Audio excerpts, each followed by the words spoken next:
The Drive Time Exchange on Net Radio, taking you above and beyond. And yes, indeed, of course, that is where you are. Locked on to New Era TT Radio, Net Radio. As we welcome you to the afternoon Drive Time Exchange. And of course, this is where we hook up with none other than our journalist extraordinaire, Mr. Tony Fraser. Tony, good afternoon to you. How are you doing? I am good, Sir Charles. How are you? Actually, I'm pretty well, you know. Yeah. How was the weekend? Oh, it was a kind of up, down, you know, good and bad all at the same time. There must have been some Mother's Day celebrations in your home. Well, that's what I tell you. It had this kind of good and bad, you know. It get kind of muddied, you know, because of a little unfortunate situation. Even with my wife, she went out with the car to collect our Mother's Day lunch and stuff because I say, you ain't cooking for Mother's Day. And then came back home and packed up the car there, and before anything, the car catch a fire. Yeah, it was. So I tell you, it was kind of, you know, car just stayed just so and started smoke and started catching fire. That was it. Wow. Yeah. Well, so I tell you, it was a kind of mixed kind of Mother's Day, you know. Yeah. You have quite a task on your hand there, man. Yeah. So, as Tambu said, the journey now starts. Journey now starts. All right, we have a journey that has returned to Trinidad. Remember, a few weeks ago, we spoke with some young people who were going off to South Africa. Yes, I remember well. They have returned. Unfortunately, a lot of them are busy this afternoon, so we only have one of them who is going to talk with us. But just before we get into that, let me inform our listeners and viewers that at 5 p.m., we're going to go to the former retired police commissioner, Stephen Williams, to talk about this whole business of the police commissioner. Listeners would know or be hearing on the news that the DPP has ended the matter, indicating that there is no real possibility of the matter going to court and the police being successful with the attempt. You know, the allegation has been that she acted, this is Commissioner of Police earlier here with Christopher, she acted improperly in terms of allowing licenses to go forward to a group of people who had no right to have licenses for firearms. But anyhow, the Director of Public Prosecutions ruled on the weekend that the matter did not have a chance to stand up in court, so that she has been exonerated from any possibility of being charged. And I understand that she took back her office today as Commissioner of Police, but she only has 3 more days before her term runs out, and therefore she's going to be in office for the next 3 days. My information is that she has already got back into office and will do whatever she has to do over the next 3 days. And then the whole process, it's a parliamentary process to select a new commissioner, elect a new commissioner. That determination is made in the parliament, and we shall see what will happen. However, from her attorney, that is Pamela Elder, the understanding is that she's going to bring a matter to court to indicate and claim that the commissioner had a right to have a hearing before she was removed from office. And we can expect the legal element of that to go on for some time. So that's the situation as far as we are aware up to this point in time. So that said, at 5 this afternoon, we're going to join former Commissioner, retired Commissioner Stephen Williams, who is an attorney at law also, and he can talk us through the whole process and what he thinks of how this outcome has been with regard to the commissioner. All right, we leave that behind now, and we go to a young lady we see on the screen there, somebody I know a little bit of, FAYOLA FRASER, and she was one of the persons, 9 or 10 persons, who went to South Africa, and from all reports, were informed, got an insight into certain things that she will tell us all about. Welcome to the program, FAYOLA, and thanks for making the time to chat with us. Oh, no problem. Thanks for the warm welcome. Give us your first impression of being in South Africa. I know you've been to Africa, different African countries before, but South Africa is a little bit different from all of the other countries of Africa, given the historical background, apartheid, etc., etc. Give us your first impressions on seeing South Africa. From a very primary, the first impression I had actually was the landscape. The landscape is very is like unlike a landscape I've ever seen anywhere else. The juxtaposition of the seas, the valleys at low levels, and the mountains that you can kind of see from anywhere. Something that people talk about as an activity in Cape Town, where we went to, is to climb Table Mountain, climb Lion's Head Mountain. So those are mountains that you've heard of, but as soon as you land in Cape Town, you see them sort of from every vantage point in the city. So I would say my first real impression upon landing in Cape Town was the feeling awed by the landscape, that I had never seen landscape like that before. My first impression of the people, the culture, the vibe. We were staying in an area called Camps Bay, which is a sort of waterfront seaside type area. Someone might compare it to West Moorings in Trinidad, both because of perhaps the demographics of the area and also because of the actual physical location. So, for comparative purposes, that's the sort of area we were staying in, and that's where we were mostly for the first day or two. So just exploring that area, it was very different from other African countries that I've been to, in the sense that you see a significant amount of wealth concentrated in that area, from the restaurants to the houses to the people that you see. It's very much wealthy area. And then in exploring Cape Town, after we left that area, I went to stay at a hotel that was closer to the city area. It's called City Bowl Okay, downtown. so Fiola, just sorry, before you go on, let's Mhm, get back to the flight, mhm. getting there, or flights, plural, getting there. And that has been raised recently. You will tell us how long it took and so on.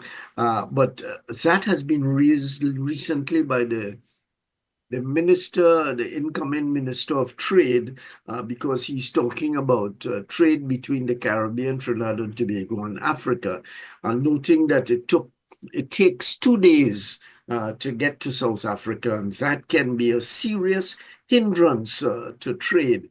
How long did it take you all, and what is it? What was the trip like? So it was probably collectively all the hours combined the longest trip I've ever been on. All hours combined. So my route was from New York, because I wasn't in Trinidad, but my cousins came from Trinidad to New York, which is 5 hours approximately. Then New York to London, which was going there, it was about six and a half hours. So that one wasn't so bad. And our spirits were high, we were excited, we were ready to go. And that was sort of in the morning, the flight. And then we stayed in London for about an hour and a half. So of course we left New York in the morning. We reached London in London's early evening because 6 hours later, plus a 5 hour time difference between the US and the UK. And then we stayed in London for that evening, left at 11 p.m.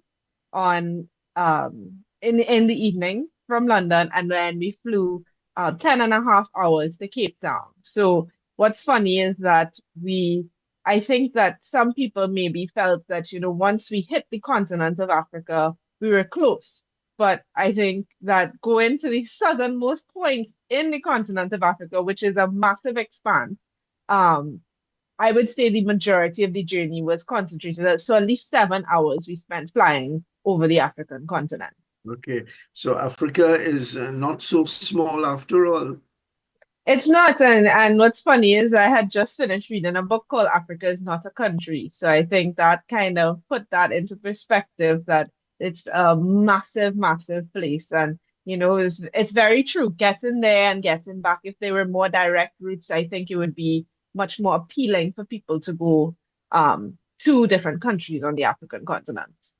Yeah, so definitely it's something that we have to work on, both in terms of historical connection and as the new trade minister is saying, he focused specifically on a couple of West African countries, which he talked about with something like 420 million people, Hmm. 420 million people market for Yeah. Trinidad and Tobago products to be sold there. And of course, for us to get other options in terms of our imports from Hmm. right now, we are kind of tied into North America and parts of Europe. But Hmm. of course, expanding trade requires connection. So clearly, Fiola, that is something that has to be worked on if there is going to be a booming trade between Hmm. the continent and the Caribbean. Okay, so we get back to the point where you were talking about first impressions and moving around in Cape Town, right? You Hmm. were in Cape Town. Go ahead. Yeah. Yeah, so what I was saying was that the experience that I had staying in Camps Bay, which was where we all stayed as a collective, when everybody was around, versus the experience I had staying in a hotel in City Bowl, which is the downtown area of the city, were two totally different experiences. And I must say that luxury aside, I much preferred being in the City Bowl because there's where you could really be among the people. You could um feel the culture, feel the vibes. You walk outside, there's a market on the left side, there's street food on the right side. You can really feel the heartbeat of the city in the city bowl, and versus Camps Bay, which is where we stayed initially, which was fit for purpose as we wanted a house that was big enough for everybody, that was close to the sea. So just two totally different experiences where I think that you actually got to feel what Cape Town was like staying in the city itself. And what was it like? It was very, so I think when from our last program, my cousin's colleagues said that they were excited to go to Africa, that they were excited to have some of their first experience in what they perceived would be Africa, right? And I say that to say, for example, when my brother came, he kind of commented oftentimes that this is not what I expected from Africa. This is not what I expected it to feel like, to look like, to be like. An impression he had that was very much different when he went to Johannesburg. But in Cape Town, it just feels very much almost like a city that was manufactured, a city that lacks a lot of indigenous culture and tradition.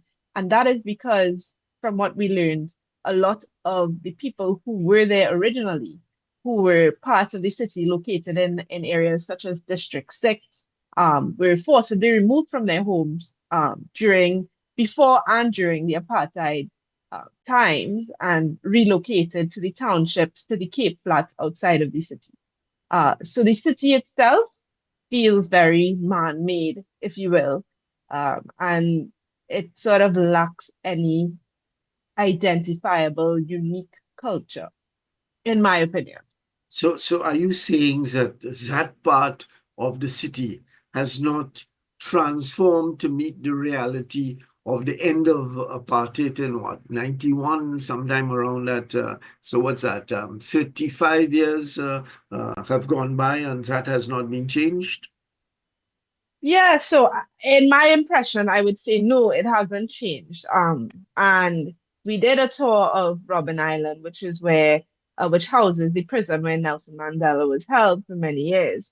And the tour was led by a political prisoner. And in his opinion, he's kept saying over and over, yes, officially apartheid is done, but the segregation, the separation of the different races, the different classes remains so prominent. It's so visible everywhere that you go. And that's something that I had noticed and got to notice even more when he said that. And you see, for example, you go to, I was thinking about it in comparison to Trinidad, where you see there's a very large, upwardly mobile Black middle class. I did not see that in South Africa. I saw, a big discrepancy, a big separation between the, white upper class and the Black lower class that had been put into the townships outside of the city. Hmm. So there is still a lot of work to be done to claim for any claims of equality to be meaningful.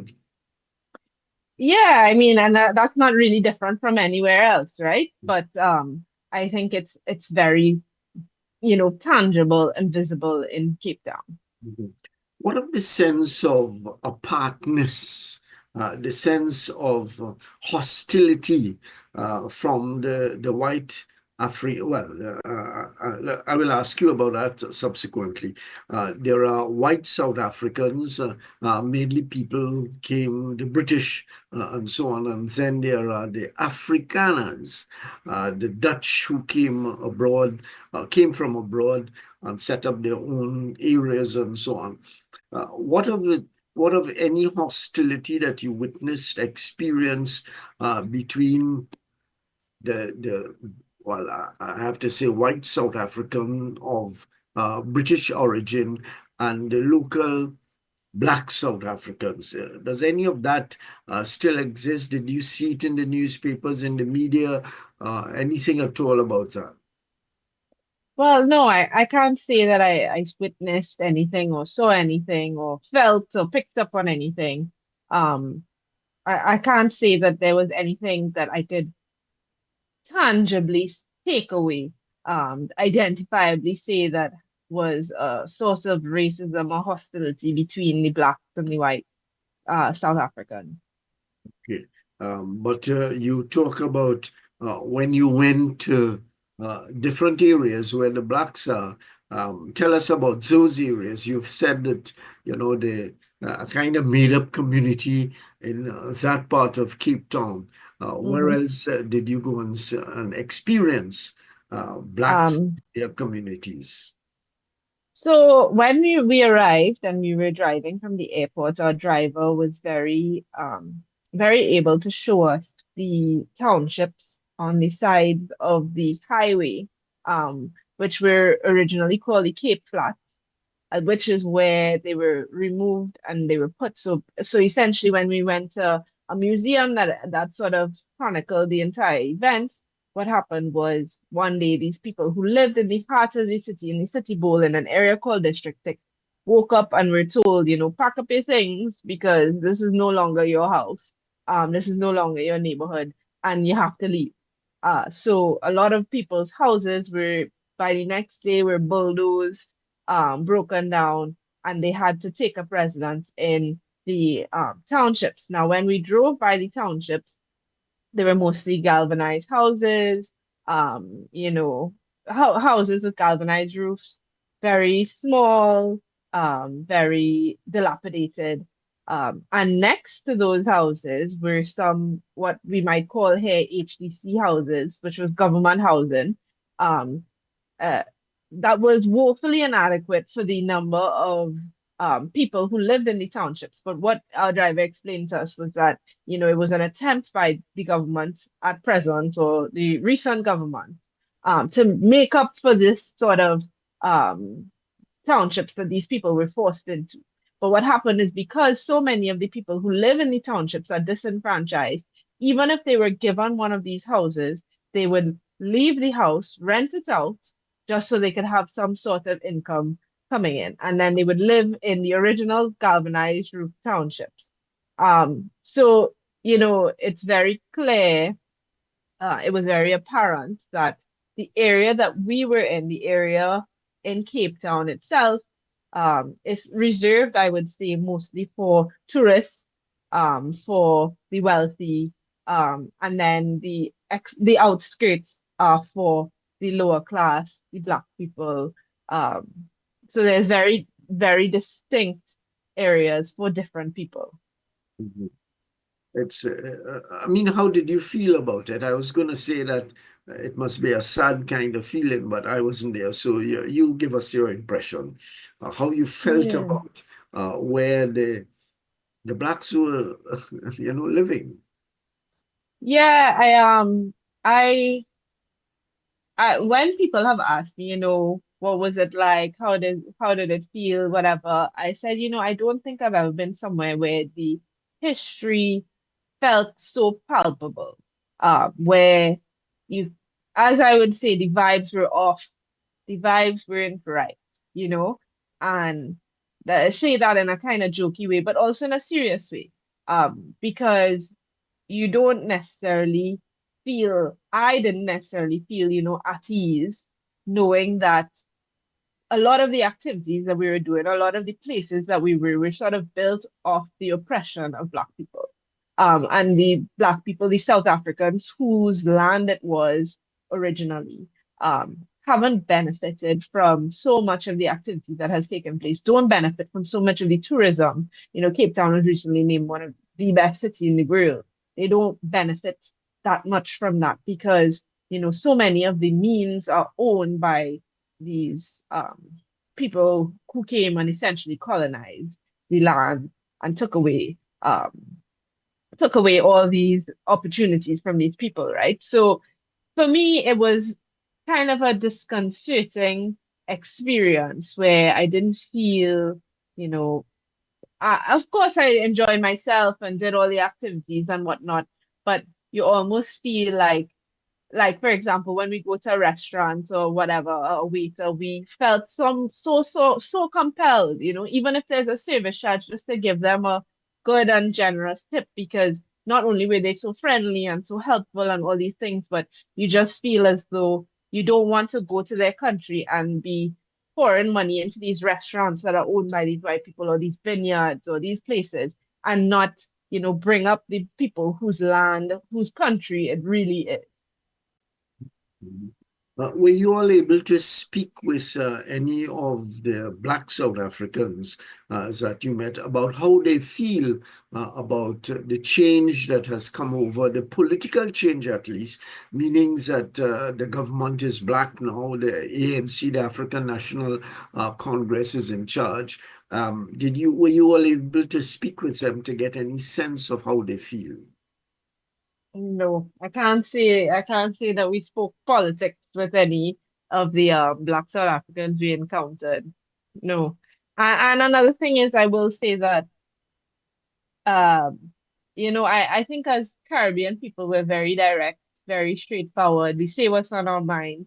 But the experiences that I've had in many African countries, South Africa included, is that they are not necessarily don't have that directness of, you know, to tell an outsider, oh, I feel X, Y, and Z about the government or the politics or whatnot.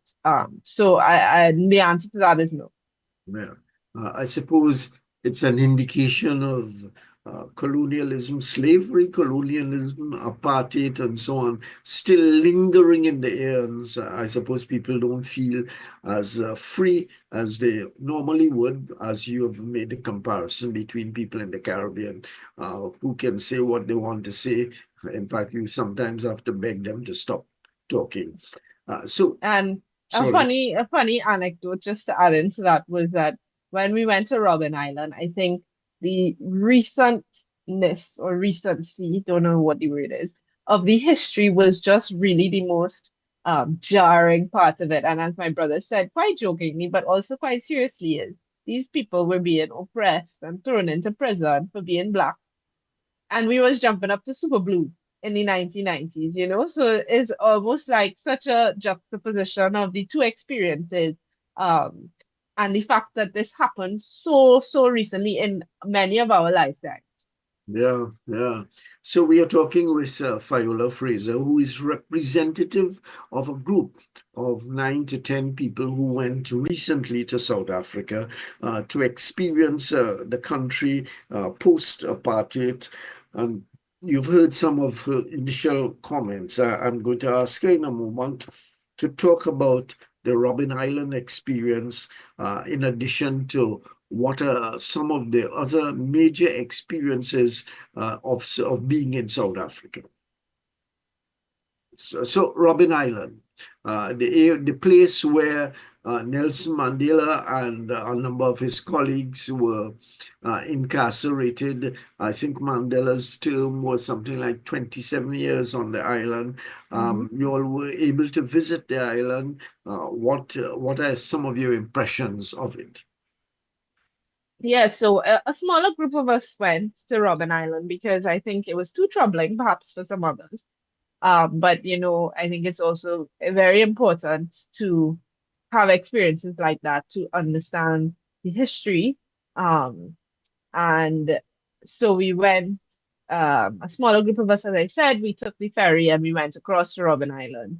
Um, and what the initial impression was we were standing up in line, and when you stand up in line waiting for the ferry, there's, historical information on the wall that is sort of telling you what's the history of this place and what's the legacy of these people. And our initial question was, there are so many different the demographic of the people waiting in line was, so interesting. It was black people, it was white people, Europeans, Africans, us as Caribbean people. And when we started our tour, the tour guide was asking where everyone was from, and everyone is from a different place. So I guess it was just an early indication that the legacy of Nelson Mandela has stretched worldwide. And people came, of course, flocking to see where he was held and the conditions. But anyway, so when we went on our tour, our guide was a woman who was, I'll try to say it, but she was Hosa. So those people who speak with the clicking sounds. Mm. And so she was able to Did you teach. all try any of that? Yeah, she was able to. I just tried it again. She was able to teach us some Hosa. Okay. So, that was a very interesting experience. And, those people were, um, they were, some of the original indigenous people from South Africa, who were, prevented from speaking their language and, pushed to assimilate and all those kinds of things. Anyway, so after we sort of went on a tour around the island, one of the most interesting things before we went to the prison was they showed us the quarries. And the quarries were where the prisoners were put to work, doing mining, quarrying, etc., in very substandard conditions, with no protective gear, and they were sort of, forced to work for many, many hours, and with no, actual regulations or humanitarian conditions in place. Um, and so when we eventually went to the prison itself, our tour guide was a former political prisoner, whose mother was Hosa and whose father was a British man. Um, and so he said he explained to us his history from a very young age. He joined this revolutionary in the sense that it was a movement that promoted the rights of Black people and for Black people in South Africa to reclaim, their land, their rights, etc. So the experience overall was, of course, very interesting. It was very much that he was just explaining the way that the conditions that existed in the prison, the way that their thoughts and their spirits were suppressed, the work that they had to do. He actually had an injury. His arm was injured permanently from his work in the quarry, where, as I said, they weren't given protective gear or any sort of, humanitarian conditions. Um, and it was just altogether a very jarring experience. He took us around the prison, obviously showed us what's, I guess, for a lot of people, the most interesting part, which is Nelson Mandela's cell, a cell that's probably the size of a shower. And then he also explained to us the different ways, they would communicate and continue to communicate and try to have an understanding of what was going on in the outside world. Um, Altogether, very interesting experience, something that I think, everyone who wants to understand um, history and the way that these sorts of movements continue to be repressed by silencing the people who put forward ideas that are against the mass idea. Um, continues to be perpetuated even today in many places. So yeah, that was the experience in Robben Island. Yeah. Was there an emotional pull just being inside the cell? I presume you all were able to go inside of the cell and have a Mhm. feeling for it and so on. Was there an emotional pull amongst the group? I don't think, yeah, an emotion, I think people expected the emotion to be sadness, but most people felt anger versus sadness. And it's just so frustrating that, in such recent times, this um, concept that because your skin is a different color, you deserve to have less, or you deserve to be subjugated in a certain way. So I think the emotion was a lot more anger than it was sadness. Mhm. Was it difficult to get to the island back and forth? I presume it must be dressed up, ironically so, as a kind of tourist resort now that people go back and forth, and whoever the state probably operates it, they make a lot of money from it. Yeah, and it's we were actually laughing to ourselves that we're saying that black visitors should probably get a discount um rate to go to the island. But no, it's very easy to get back and forth. There's a ferry that runs multiple times a day. And all the tour guides for the prison are former political prisoners. So that I think gives it a very real impact. And our guide had no qualms about saying what he had to say. He was saying anything that was on his mind, he was saying.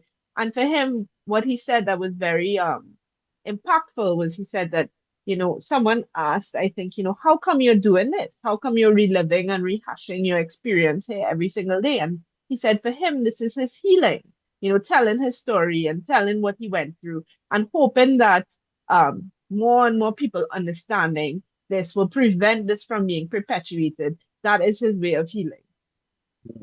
So he must be someone in what, his 70s, 60s? Yeah, he was in his early 70s. Okay. Mobile, but with some injuries that he sustained from working in the quarry without the proper gear and conditions. Mhm.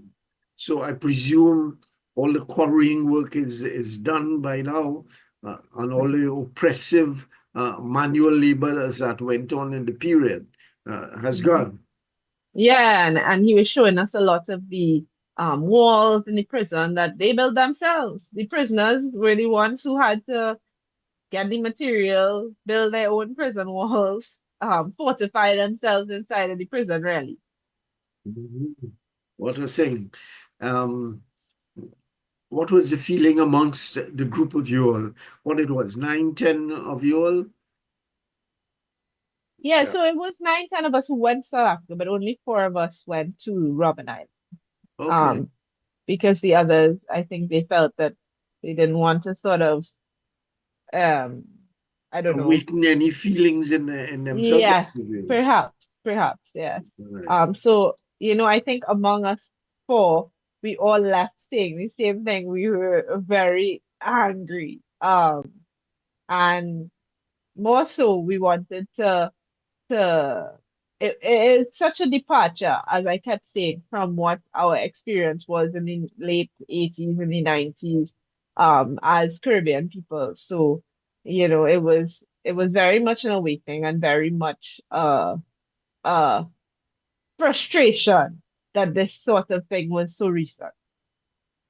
You spoke, Fayola, about the social, economic, perhaps, experience of being in Cape Town or that part of Cape Town, which is occupied by the ruling, and I say ruling, not political ruling, but social ruling, economic ruling of the old class, the particular class. But did you all get any sense of what is happening elsewhere in South Africa, outside of that area of Cape Town? You talked a moment ago about Soweto, and we can see what is happening there. But perhaps in Johannesburg, I don't know. I know your brother went to Johannesburg. What was his commentary on what he experienced there? Well, when he came back, the first thing he said was that was Africa. So I think for him, experiencing going to Johannesburg, and he did a cycling tour through the townships, which was led by a guide who actually was from the townships, who lives there. And they jumped on their bikes and went riding through the townships. And I guess while riding, he would point out different historical places and tell him about historical events. So for Jabari, my brother, he felt as though he had what he described as a real experience in Africa. And, it ended with um, uh, a lunch in a place that probably didn't look so fancy or great. But, I think when he came back, he felt really enriched by what he thought was an actual authentic experience. And being among the people, going to a market, not feeling among the people. Perhaps at another point in time when he's available, we can get him to talk about, he and others to talk about that kind of experience. I understand that a couple of persons that is, went to different parts of Southern Africa. Yeah, so a couple of people went to Johannesburg, but then a couple went to Eastern Africa. They went to Zanzibar. So that was about 3.5 hours away from Johannesburg. Mhm. Anything of significance they reported? What they said, interestingly enough, was that it felt even more so than in Cape Town, such a juxtaposition between rich and poor. And Zanzibar, if you don't know, is a country that boasts of its beaches and, that sort of resort type experience. But for them, they said, outside of the resorts, you just see abstract poverty, really. And what was interesting was the day they left, the country actually banned using US dollars in the country and mandated that you had to use the local currency instead of US dollars because I guess that concept that tourism isn't serving their economy sufficiently because tourists are coming and not using the local currency and therefore um, it just their biggest opinion from Zanzibar was that there's just a clear distinction between the rich and the poor, and there's, no sort of in between. Yeah.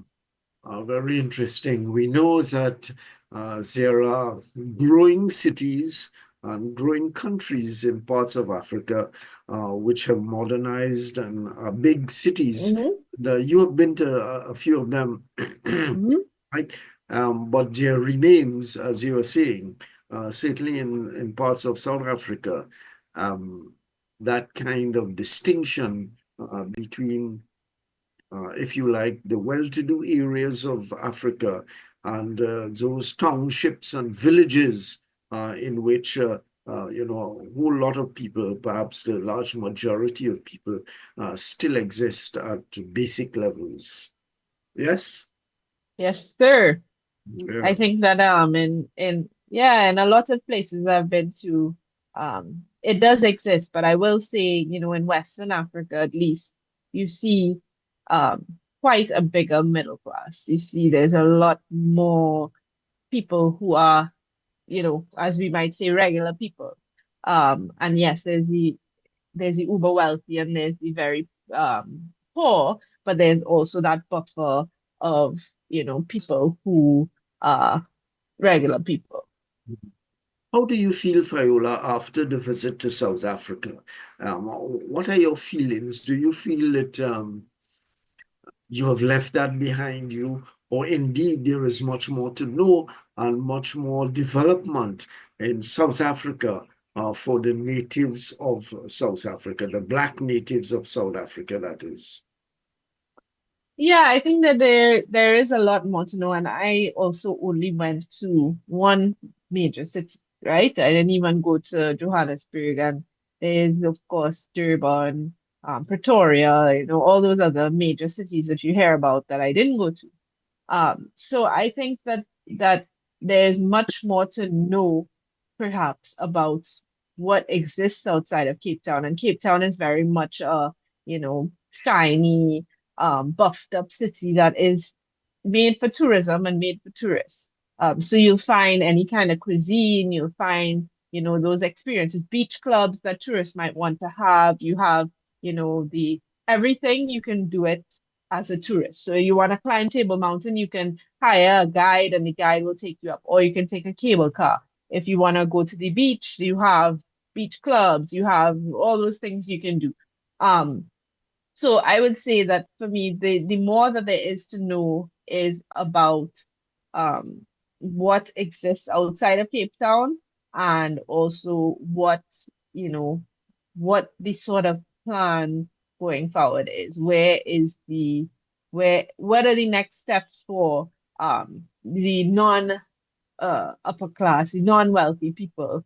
What is because I do know that a lot of them have left South Africa, and actually what we did encounter was a lot of people in service jobs, in taxi driving, Ubers, serving in wait in restaurants, who were Zimbabweans, who were people Zambians, people from other countries in Southern Africa who had left their country because of the conditions that existed there and come to South Africa to, work in these sorts of jobs to get an income.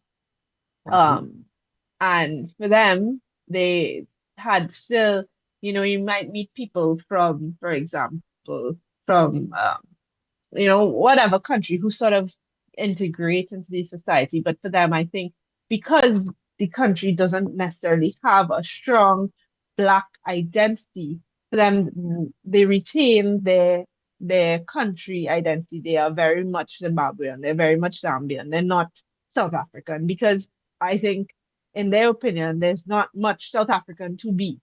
There's not a space that is carved out for Black South Africans, that they can say, oh yeah, this is my place. This So that is was this is specifically you're talking about in Cape Town, that part of the country in that you. Cape Town. Yes. Mhm. That's what I'm talking about the whole time, because that's the only experience I had. Well, we trust hopefully that in the other areas thickly populated by Black Africans, there is some movement from where they were originally. So the lesson perhaps, Fayola, is that if you want to experience South Africa in its true form, you should not go, well, not that you shouldn't go to Cape Town, but you should go outside of Cape Town to see and feel that reality. Yeah, definitely. I would say that, if you want to go on a vacation and have fun and enjoy yourself, Cape Town is a perfect place. But if you want to, go somewhere and have experiences and really, get your feet wet in the country, I would say, yeah, go to Cape Town, but also go to other major cities. So you've returned from Cape Town in South Africa. How do you feel now, coming back to Trinidad, coming back home? Apart from the coming back home business, how do you feel that, you have seen South Africa, parts of South Africa, and especially the experience of Robben Island and so on. How do you feel that you've seen that and you've done that? Yeah, I mean, going anywhere and seeing things is always an enriching experience, I would say, and the experiences that I had in South Africa just sort of add to those various experiences I've had. And the day before I left, I went to it is called the Slave Lodge. It's called Izuki Slave Lodge. And it is a product of UNESCO. It's a UNESCO heritage site. That's one of many UNESCO heritage sites around the world, I think. The castles at Elmina and the Cape Coast Castle in Ghana are also UNESCO heritage sites. And the purpose of those sites is to sort of bring awareness to conditions that were faced by Black people during the slave trade, during enslavement. So the museum I went to, back to the slave lodge that I went to, it really just spoke about the slavery that existed specifically in South Africa, that I didn't know much about at all, when the Dutch came to South Africa, and it was a mixture of different colonizing countries. So it spoke about that sort of slavery, and it spoke about slaves, that the movement of slaves throughout Africa that came from Eastern Africa to South Africa, for example, and the conditions that existed. They spoke about you know young women who were used as translators, for example, between the Black people of South Africa, the slaves, and the slave owners, because they didn't speak any of the same language. That's something I never thought about before. And it just spoke about the way that different traditions were developed, and the mixing between the whites and the blacks that has produced what's called, the coloreds in South Africa, which is, very much a topical matter, because it still exists as a racial classification. And for example, there's a very popular singer, Tyler, from South Africa, who was speaking in an interview in the US, and she called herself colored. And there was a huge uprising from African Americans, saying, why are you calling yourself colored? You're black, this or that thing. But they didn't understand, I guess, at that time. And what the singer came back and said, that's just what they call it. That's what they know it as. We have our own ways of referring to mixed people in Trinidad and the Caribbean. And So it was just interesting to see the way that those things, those words, those phrases, those identifiers have developed throughout history. So, Fayola, we want to thank you very much for your relating your experiences.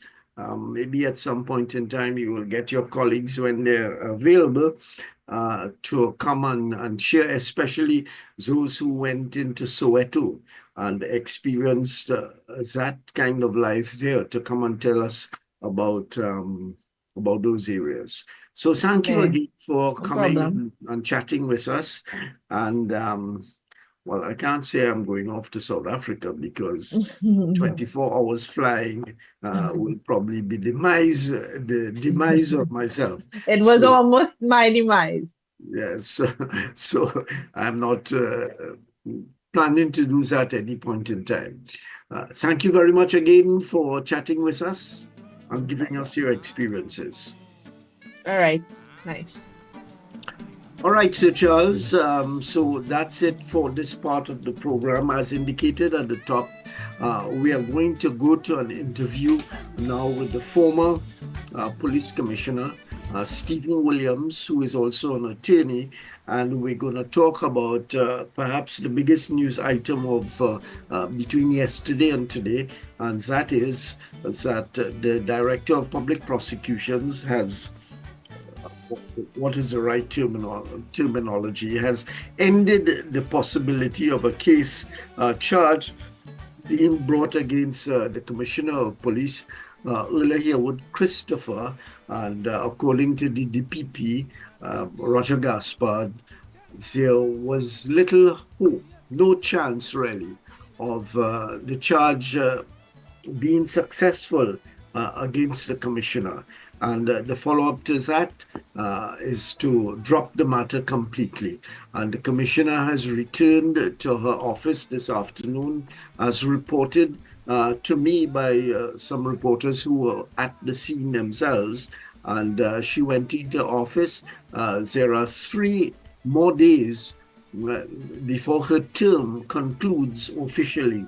And I presume that that will be the end of that. I am only presuming. I don't know what the present government will do, but that's the end of the particular term. Whether she's going to be contracted for a new term,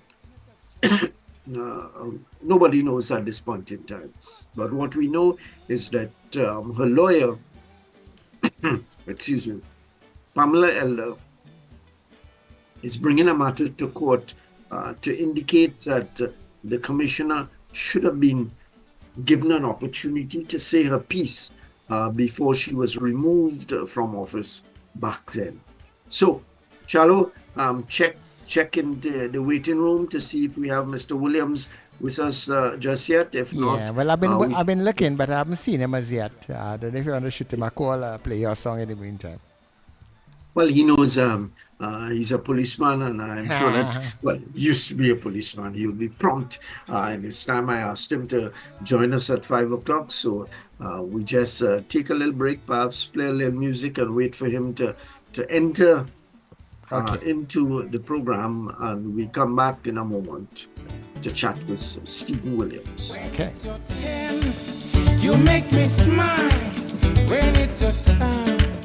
You make me laugh or hear me singing my favorite song. What's a payday? What's up? What's a payday? What's up? See my cousin baby, sing this job with skipping love and driving, striving love and running. Tennessee job with what's up?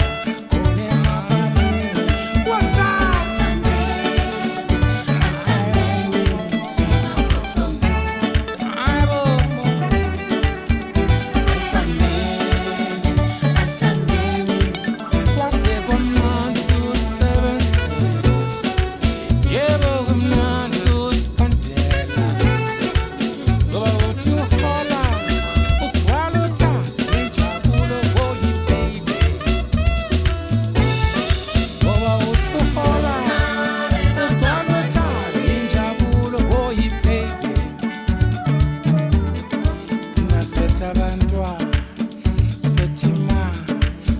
sebumnandini siyozijabulisa abo siyozijabulisa bese siyazinathela sishaye umjiko wabantwana abo mina ngithi woza baby what's up woza baby what's up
Of course, people, this is your afternoon drive time exchange with none other than Tony Fraser. When I see our guest has arrived, Tony. So once again, good afternoon to you.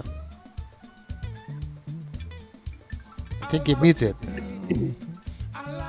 Sorry, Charles. No problem. I see a name coming up there that does not match the one Mr. Stephen Williams, who is a person who is supposed to come up. Yeah, I mean, Come talk with us. This person is to join us tomorrow. I don't know if he got the date wrong. okay. All right. But apparently so.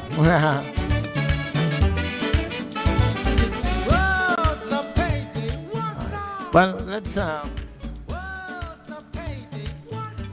wait and see if our guest will get it right.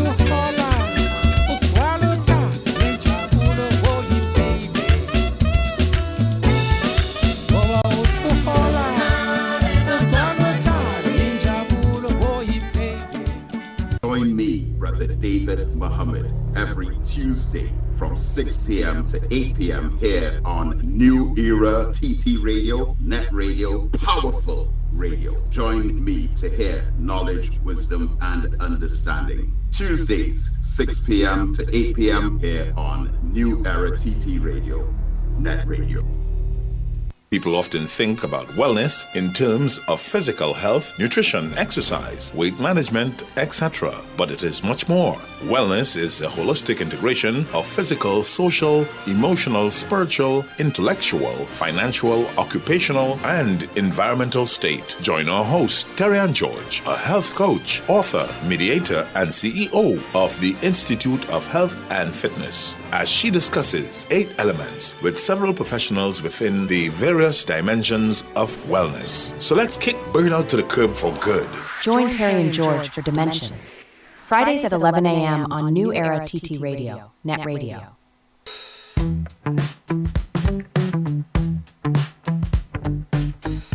S&H Rumbox, 137 Western Main Road, St. James, for all your retail and wholesale needs for alcohol and non-alcoholic beverages. Call us at 686-0599 or visit us at 137 Western Main Road, St. James. S&H Rumbox, drinking out of the box. The mid-morning just got better. Join Sir Charles for the mid-morning mix and mingle, where good music, real talk, health, and family matters come together, and your voice is heard. Whether you're at work, on the go, or just taking a break, this is the perfect mix to keep you engaged, informed, and entertained. The mid-morning mix and mingle, weekdays, 9 a.m. to 12 noon on New Era TT Radio, Net Radio. Wake up with the Net Radio Breakfast Show. Rise and shine with Wendell Stevens and Richard Raghubarsing, weekdays, from 6 o'clock to 9 a.m. Start your day feeling good, energized, and informed as we tackle the biggest issues of the day, get you where you need to be on time, and keep you in the know about everything that matters. We bring you insightful discussions, expert analysis, and the latest updates so you're always ahead of the curve. Mornings matter. Your voice matters. And it all starts right here on New Era TT Radio, Net Radio. The Net Radio Breakfast Show, weekdays 6 to 9 a.m. Wake up informed and stay ahead. Please, Mr. Officer, use up your wisdom, knowledge, and understanding. Please, Mr. Officer, please, Mr. Officer, cool down your temper. Please, Mr. Officer, cool down your temper. All these years you overport royal under training. Now you're graduating out the road. Use up your discretion. I said, please, Mr. Officer, cool down your temper. Please, Mr. Officer, don't you shame off of me head. Time after time, citizens complaining over the radio about the citizens' brutality and only for ignorance. Please, Mr. Officer, cool down your temper. Please, Mr. Officer, don't you bother aim up on me head. Please, please, please, Mr. Officer, Mr.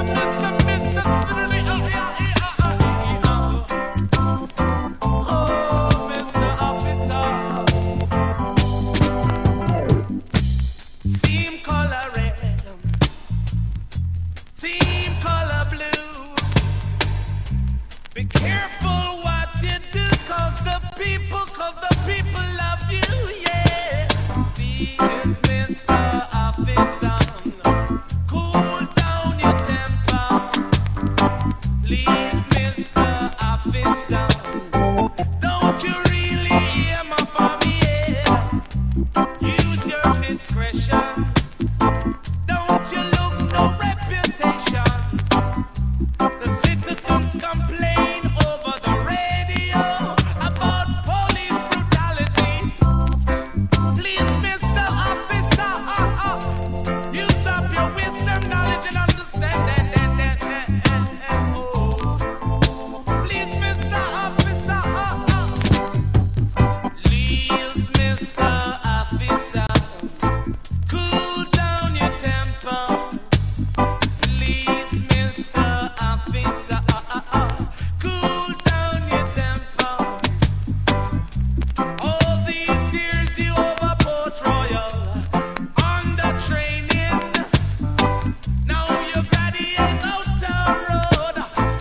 Use of your discretion. I said, please, Mr.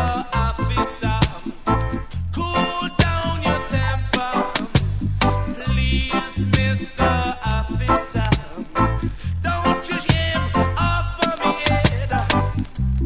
Time after time, citizens complaining over the radio about the citizens' brutality and only for ignorance. Please, Mr. Officer, cool down your temper. Please, Mr. Officer, don't you bother aim for me head. Please, please, please, Mr. Officer, Mr.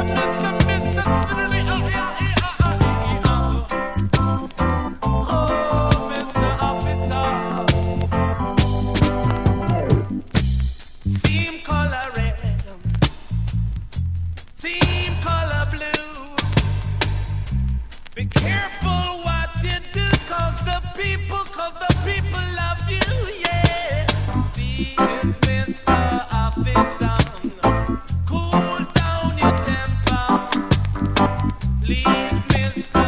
Officer, don't you really hear my mommy, yeah? Use your discretion. Don't you look no reputations. The citizens complain over the radio about police brutality. Please, Mr. Officer, use up your wisdom, knowledge, and understanding. Please, Mr. Officer, please, Mr. Officer, cool down your temper. Please, Mr. Officer, cool down your temper. All these years you over Port Royal, under training. Now you got the outer road. Use of your discretion. I said, please, Mr. Officer, cool down your temper.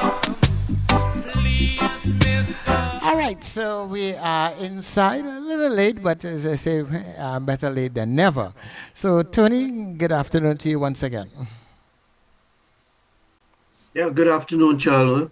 It seems we had a little bit of a technical problem there, but I see Mr. Williams's name up on the screen, so that means he's there. Good afternoon to you, Mr. Williams.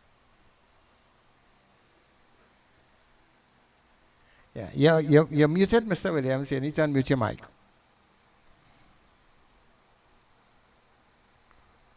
Nice. Right, he's there in person now.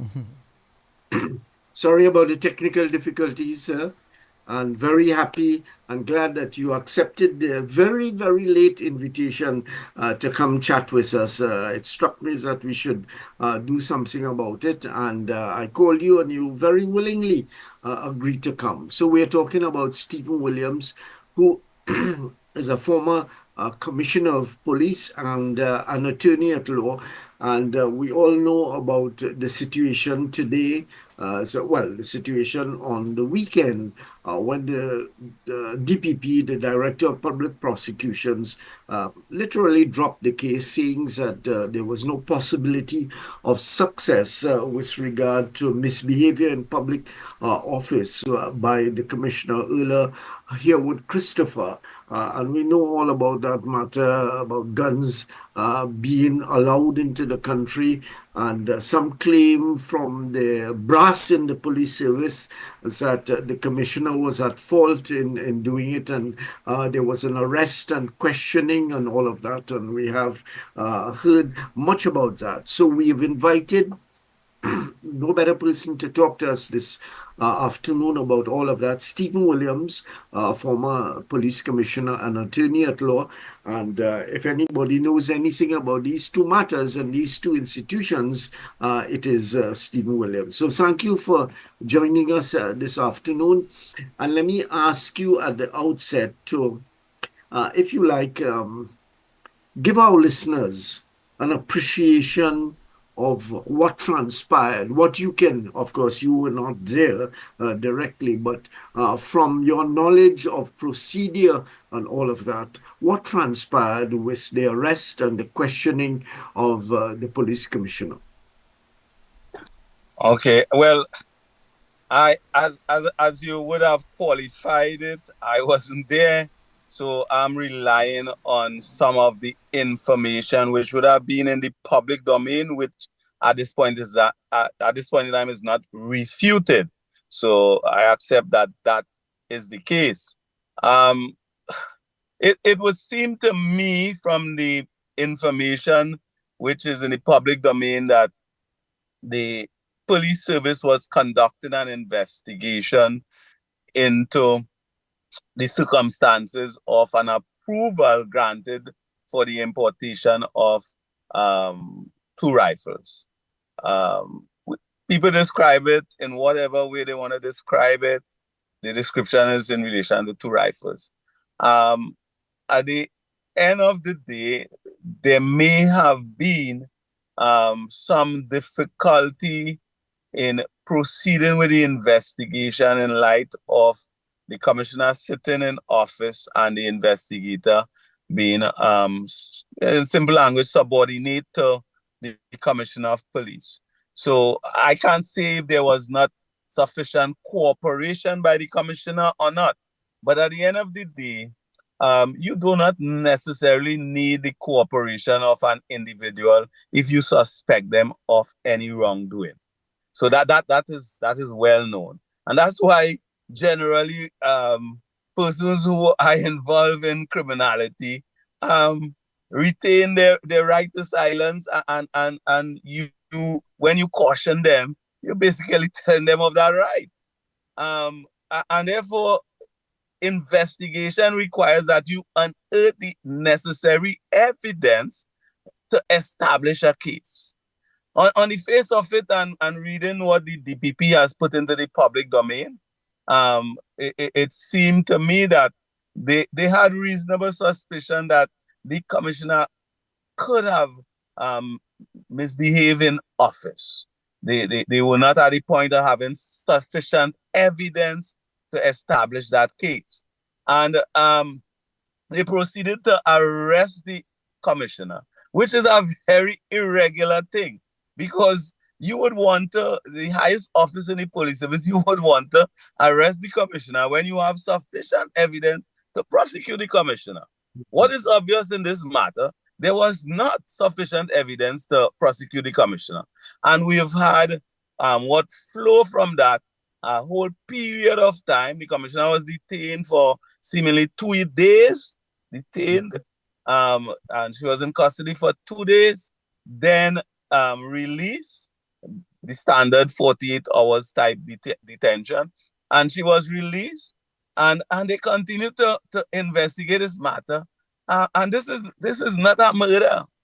Yes. So the investigation took us from that point in time after the arrest, because I'm sure the investigations would have started since last year, but it took us from that point of arrest right on to recently, when the revelation was made that the submission was made to the DPP for a determination, a final determination on whether there is sufficient evidence to prosecute.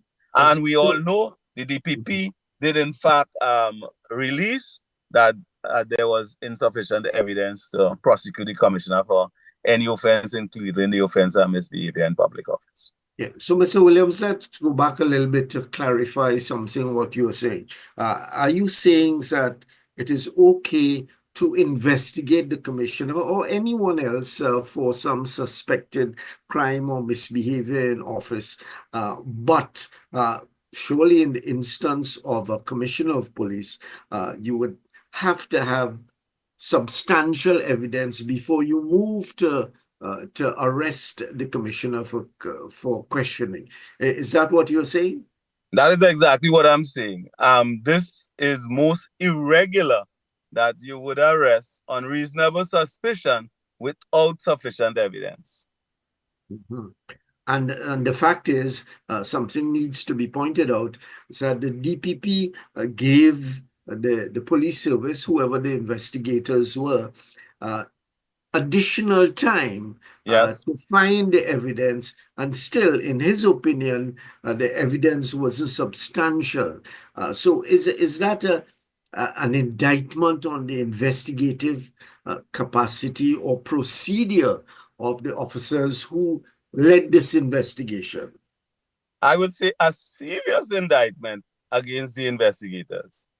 Right, right. And would you, I don't remember the officer's name, but a fairly junior officer was a person who was said to lead the investigation, but surely he couldn't take it upon himself to investigate the commissioner of police, could he? No, well, to be correct, the investigation was under the direct supervision of the Deputy Commissioner Internal Investigation. Okay. So that person would have instructed whoever the foot soldier, to put it like that, would be to conduct the investigation. Well, the foot soldier would have been supporting in the conduct of that investigation. Mm-hmm. Mm-hmm. So that would have been the normal procedure to go through. Do you think, and it was a point that was raised by Israel Khan in a statement he made in the newspaper some time ago, that even more so, a commissioner of police must be given some room and space, meaning that you have to do the full investigation before you can make any arrest and questioning. And that's the point that I was making at the beginning. Having suspicion, and even if we consider reasonable suspicion, that is not the point in which you would seek to arrest a commissioner. You would seek to arrest the commissioner when you have evidence to establish a case. So you are at a position with reasonable grounds to believe that the commissioner has committed that offense with sufficient evidence to back it. And then with the guidance, because normally matters like these, you don't go on your own. With the guidance of the DPP, you will then proceed to arrest the commissioner, interview the commissioner, commissioner's choice to remain silent or otherwise, and then you will charge the commissioner. Right. And obviously, that is clear. When the commissioner was arrested, there was insufficient evidence to prosecute the commissioner. Yeah.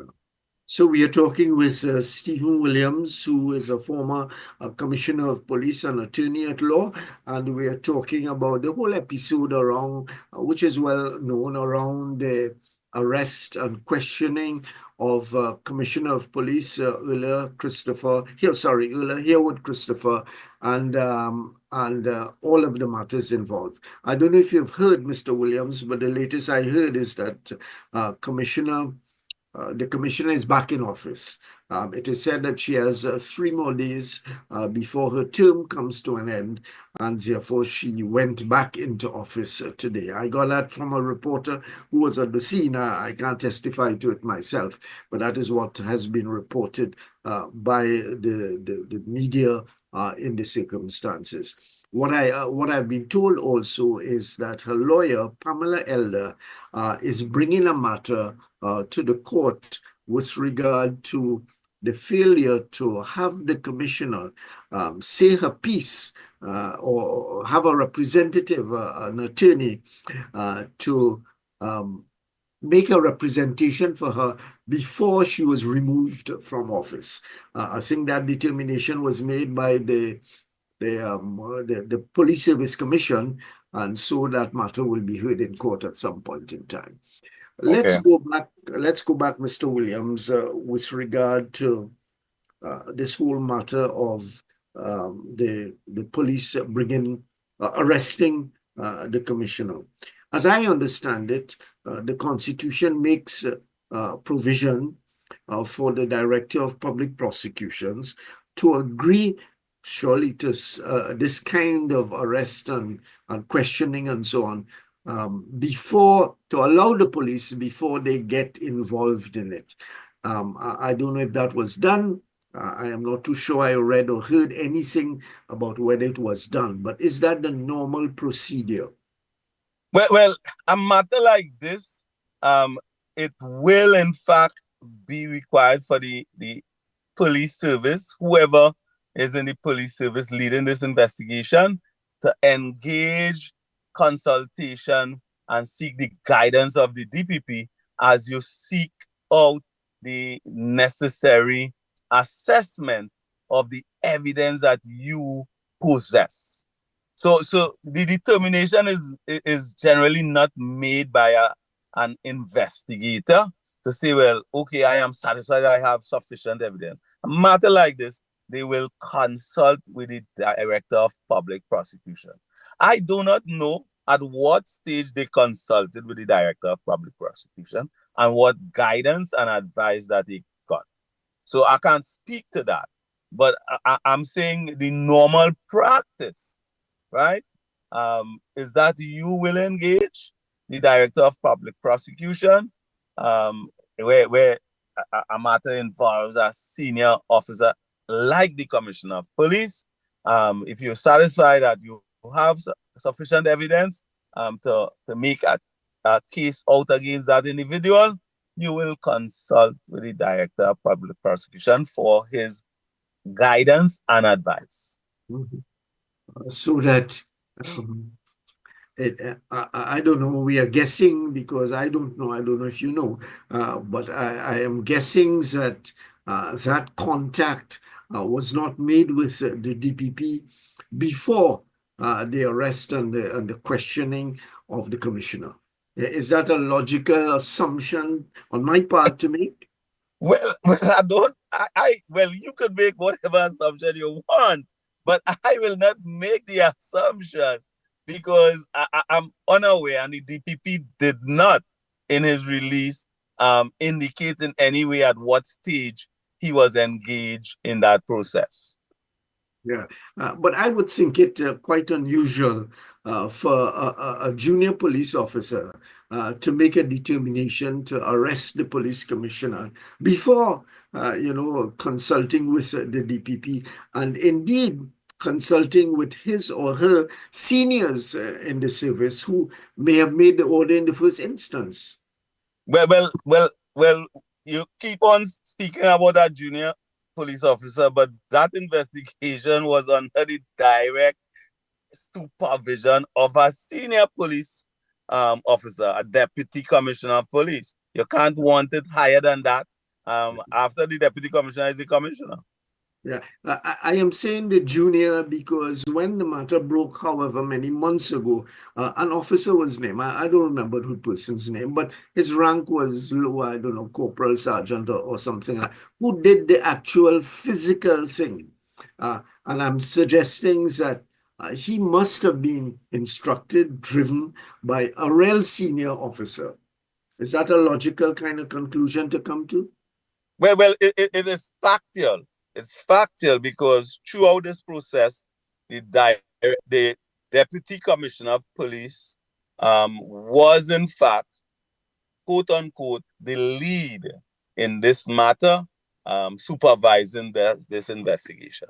So it is not about some young junior officer going out on a limb and just acting irresponsibly. Right. Absolutely. That's the point I wanted to get through, that the person on the beat did it, but he or she was instructed by his seniors, because if you want to lock me up, you could do that, but the commissioner is a very different story. Yeah. How do you view the whole process and procedure that obviously ended up in the arrest and questioning of the commissioner? Well, if at the end of the day, there is good reason to interview the commissioner of police, then so be it. The commissioner of police is another citizen, and if there is the likelihood that that person would have committed an offense and they have to be interviewed, so be it. All I'm saying is the entire episode is very irregular. It's very irregular. And throughout the history of the police service, if you reflect on it, an incident like this one has never happened. Yeah. Some people might go back to talk about Randall Burrows and the matters and whatever, but Randall Burrows was charged. It wasn't about suspecting something. He was charged and prosecuted. Yeah. I remember very well him coming out of the court on the day that he was released and talking with us on the media, but that, of course, is a different story. Do you expect, before we go on, just to inform our audience that we are talking with the former police commissioner and an attorney at law, Stephen Williams, about the whole matter of the arrest and interrogation of the commissioner of police and the DPP making the determination over the weekend that there was no hope of any matter succeeding, any charge being brought against her and being succeeded in the court, so that she has retained and reoccupied the commissioner's chair. As I have been told by reporters who were on the scene, I was not there, but they told me that that is what has transpired over the period of time. I almost call you commissioner again. I want to reinstate you. That's a very, very tough job. And at this point in time where persons sitting in that office are being arrested and kept in custody, I really would want to be far away from that office. How does this, two questions here. How does this reflect on the police? Let me keep the second question until you answer this. This whole procedure, which came to naught in the end and impacting it on a commissioner who, according to the DPP, there is no evidence to support that she did anything wrong in office. Somebody who must have served 30 plus years in the service reached the level of the commissioner and being dealt with in such a manner. How does this reflect on the police service? Well, I think it's very embarrassing for the police service. Very embarrassing. Police service, I would say, investigative capability is called into question. The organization is in simple language, tarnished by this event. Mm-hmm. Which is, of course, not a good thing. No. Yeah. And the ordinary person on the street must be saying by now, well, if this happened to a commissioner of police, what about me? In the circumstances, that must not go well in the favor of the police. Well, actually, I saw some interviews during the period of time that the commissioner was on suspension, where persons in the public actually said that. Yeah. If the commissioner of police could be treated this way, what about me? That was said by members of the public. Yeah, and it's no secret that feeling is something that circulates in the population with regard to the police service. So they have a job to do to come back from that. But the second question, I'm going to ask you that same thing again. What of any possibility of disciplinary action being taken, not against the instructed officer who did whatever he had to do, question and arrest and so on? Do you expect, or do the rules make any provision for some kind of disciplinary action to be taken against the senior officer or officers who instigated this whole process? Well, whoever is sitting in the seat of commissioner of police will have to make a determination whether this matter is one which should be investigated in that context. That I don't know what will be the determination, whether there should be an investigation conducted or not. So at this point in time, I would say I don't know what will be done.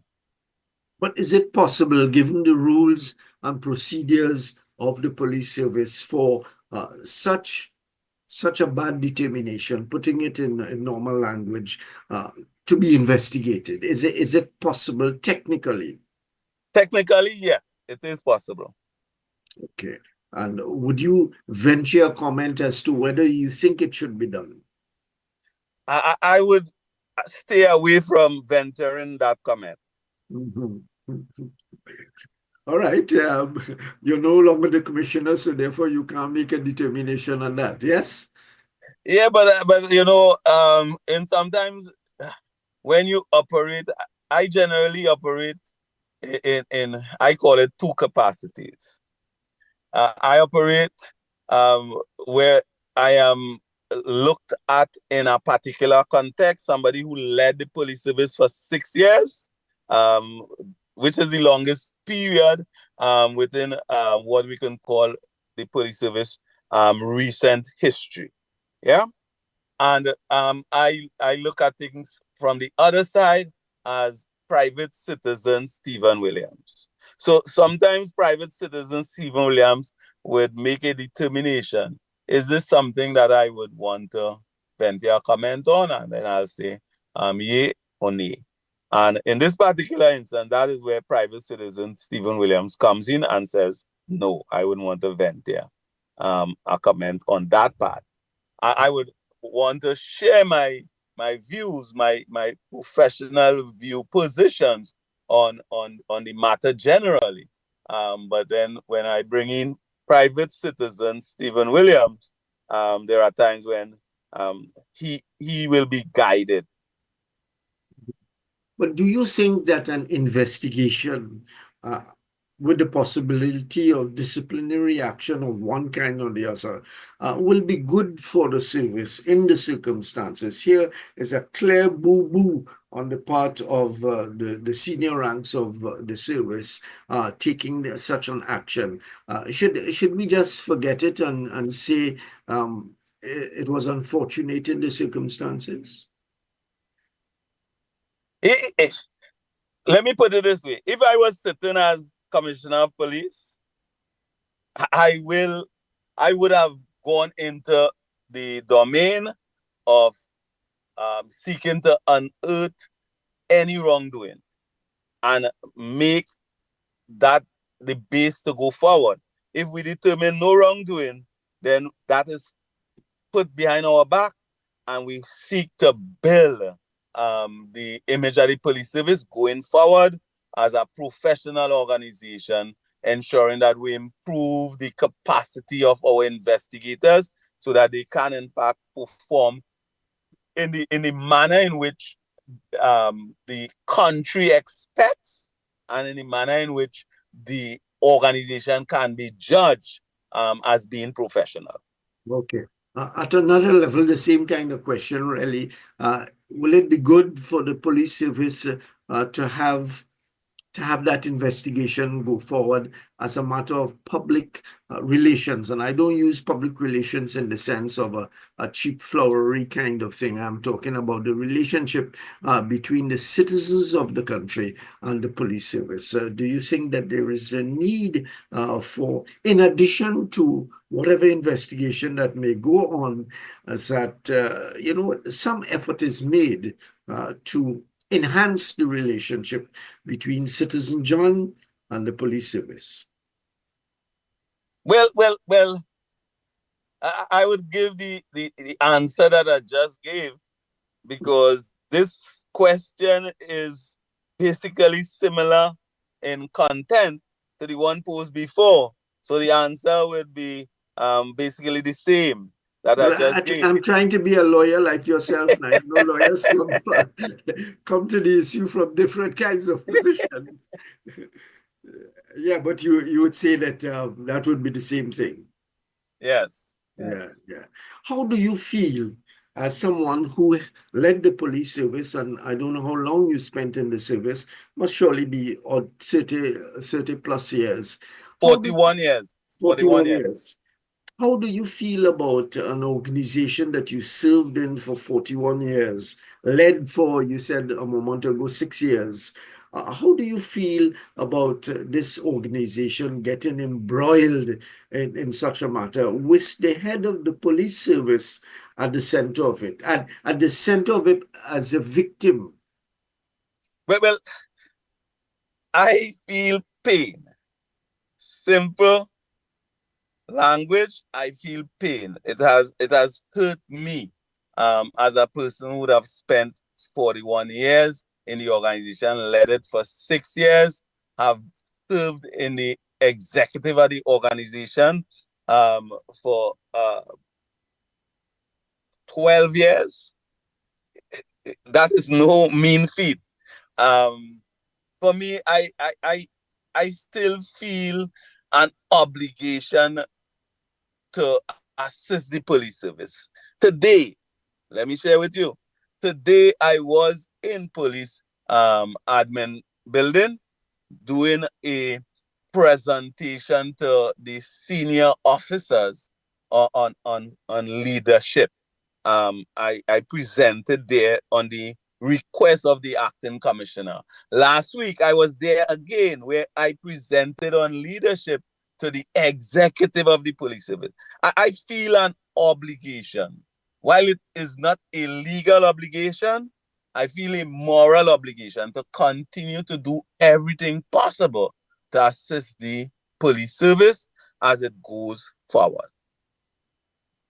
How should the police service, the seniors at the top level, well, we can't talk about Commissioner here with Christopher anymore because in 3 days' time, she would be on her way. I presume that the present government will not ask her to return in the ways that the previous government did. And that I'm not saying that that is political or bad mind or anything like that. Just as circumstances, of course, must make a determination, and she herself may not want to return into the office. How do you think she feels? I mean, you can't get into her clothes, but how do you think she feels? Well, I if I put myself in her position, that that hurt, that hurt will be a lasting hurt. It will be a lasting hurt. And I can't even foresee down the road how long it will take for her to heal from that hurt. I know she's a God-fearing person. That is publicly known. People have commented positively and negatively on her utterances in relation to that supreme being Almighty God. But it will take a big heart from her to say, well, I forgive them for what they have done, and I leave them in the hands of Almighty God. Yeah. She must have to draw on a whole lot of strengths. Deep. She has to draw deep. Yeah. I want to get you in trouble, but you're a lawyer and a policeman, and you could take care of yourself. So I ain't worried about that. The question is, do you think it was willful or it was just incompetence on the part of some officer? You're a lawyer, you're a policeman, you could take care of yourself, sir. I think it's a question. If I was in your position, I would have posed. But being in my position, it is an answer that I will not give to that question. So I would stay, and if we can call it, maintain my silence in relation to the answer for which I have views. But as I tell you, private citizen Stephen Williams, this question, I think, touches on him, and I will stay away from venturing an answer. Okay. Well, we want to thank you very much, I nearly made the same mistake and say, Commissioner, not to put you in trouble again. But any final closing comment on this whole episode and how the police service can be dented and how it can revive in the circumstances? You made a comment a moment ago that you were there today and before, giving advice and so on to the leadership levels of the service and so on. How do they recover from this? It is very difficult to make any speedy recovery. I'm impressed by the acting commissioner, Mr. Benjamin. One of the things I recognize is that he doesn't operate like he knows everything. He appreciates that there are many persons who are out there in the society who can provide advice and guidance and support, and he reaches out for such support. So I'm saying the service right now is in good hands. I don't know what will happen in the near future, because the Service Commission is supposed to make recommendations for the appointment of a substantive commissioner, and I think they have reached that final point. And I'm not putting in any special plug for him as against anybody else. I can speak though in relation to the time he has spent in office, and I think he has done a reasonably good job, and he has the country in his heart in a special place, and he has the organization, the police service. So he is a person of integrity, and he's a person who is willing to give his best. So I'm saying there is hope for the organization, but sometimes it just takes just a split second for everything to turn around. So I don't know what will happen. If the commissioner is back in office, it means that his acting will cease. I don't know if she's substantively back in office, because as I tell you, I was occupied today, went back home. When you called me, I engaged further. I took my grandson for training. That's my life, right? So I don't know what will happen. What is obvious to me, though, is that once she takes office, his acting comes to an end. And if his acting comes to an end, then the Service Commission, I'm just following procedure, Service Commission will have to make new recommendations to the Parliament for acting appointments to the Officer Commissioner and Deputy Commissioner. Yeah, well, So what happens out of that? I don't know what will happen out of that. Well, actually, you answered the question I was going to ask you to outline. The procedure from here is that the Police Service Commission makes a recommendation to the Parliament. The Parliament... Not to the President. To the President, sorry. President sends the notice to Parliament. Parliament makes a determination. And really, the House of Representatives against the whole Parliament. House of Representatives make that determination, and if government it has majority, which they do, the government makes the determination who shall act as Commissioner of Police. Yes. Well, Mr. Williams, Stephen Williams, former Commissioner of Police and attorney at law, thanks for leading us through this learning exercise and awareness exercise about what transpired and how this thing is likely to impact on the police service going forward. Thanks again for being part of the awareness giving, as I call it. Thanks. Thank you very much, Mr. Fraser. Do have a good evening. You too, sir. Yeah. So, Charlo. Interesting.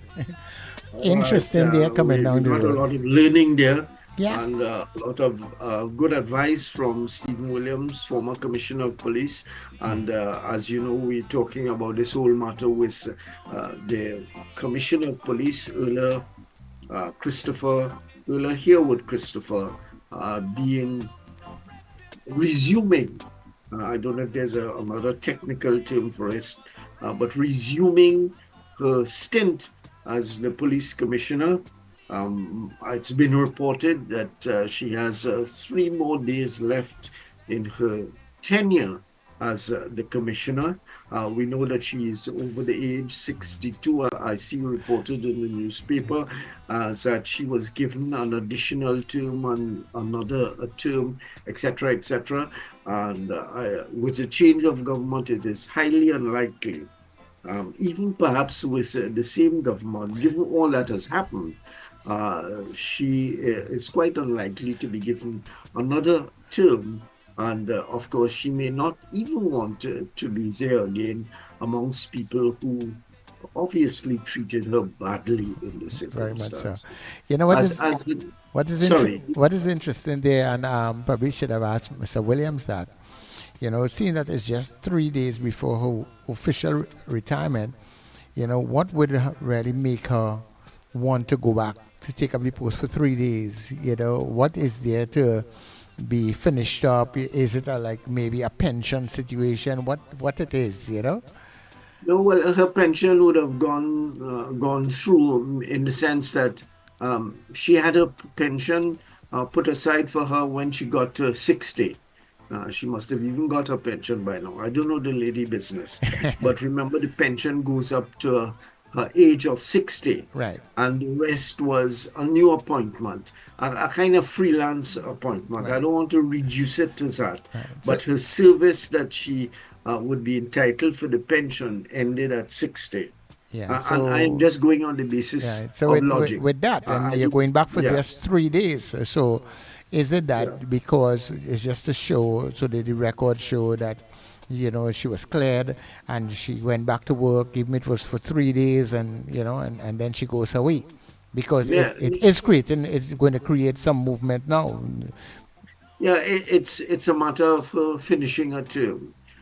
She had an appointment until whatever 3 days from now, and she finishes her term.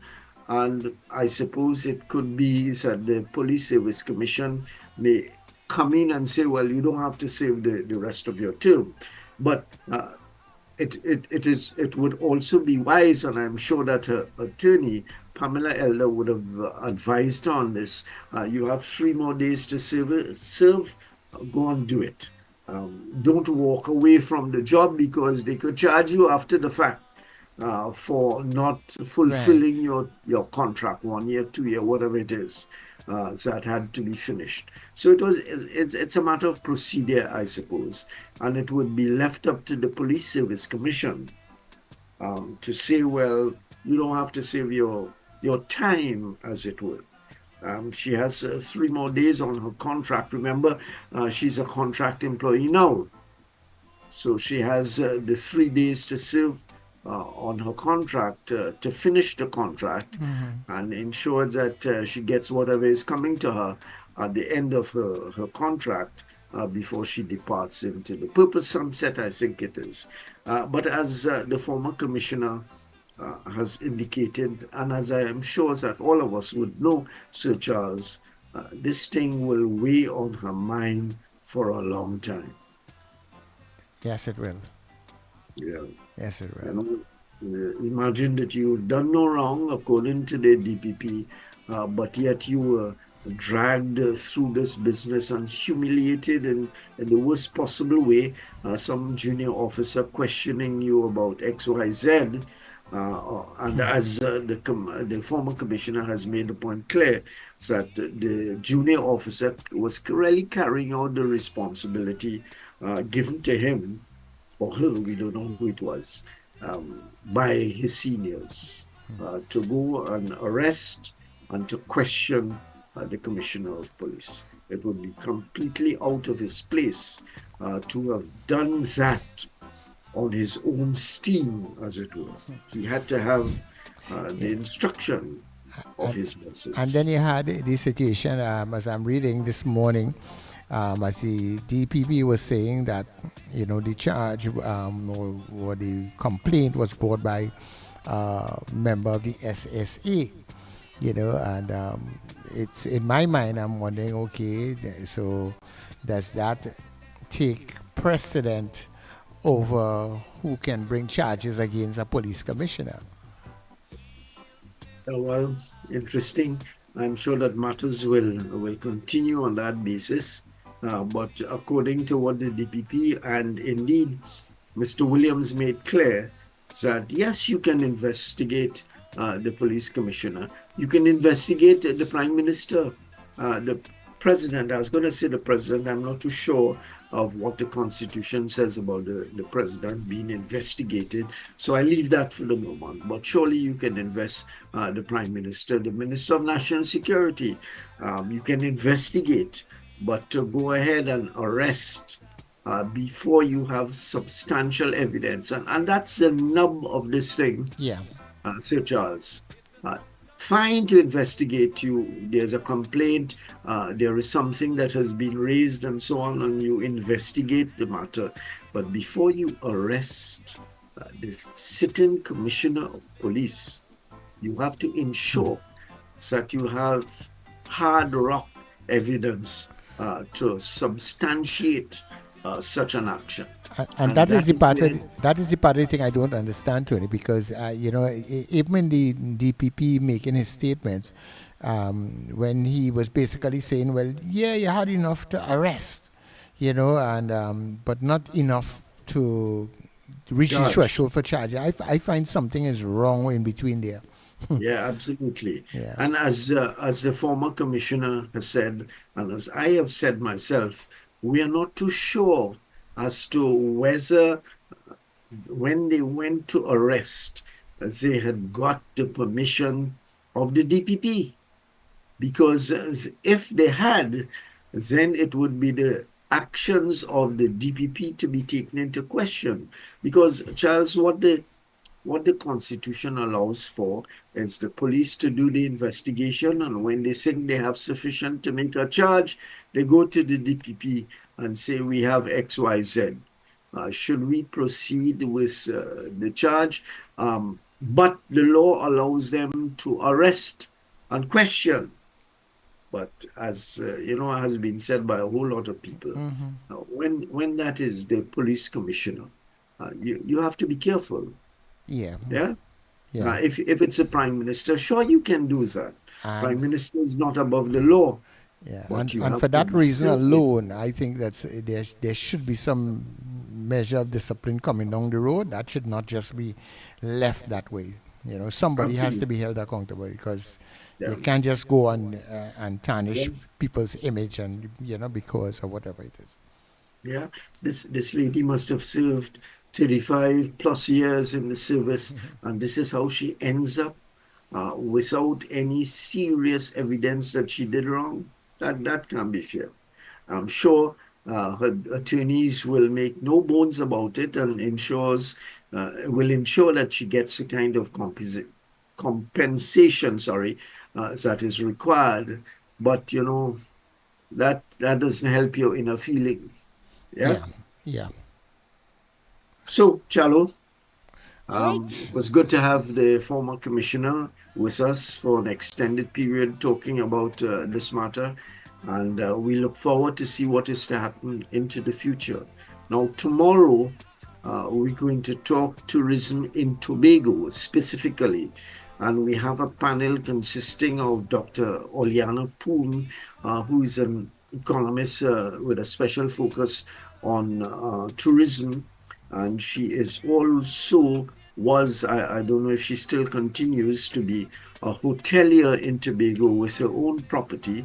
She's going to be with us. We have also the president of the Hotel and Tourism Association. That's the individual who he told me afterwards that he was just testing out. He was trying to get in. For a moment, I wondered if I had given him the wrong day, but he said he was just testing. Mr. McLean.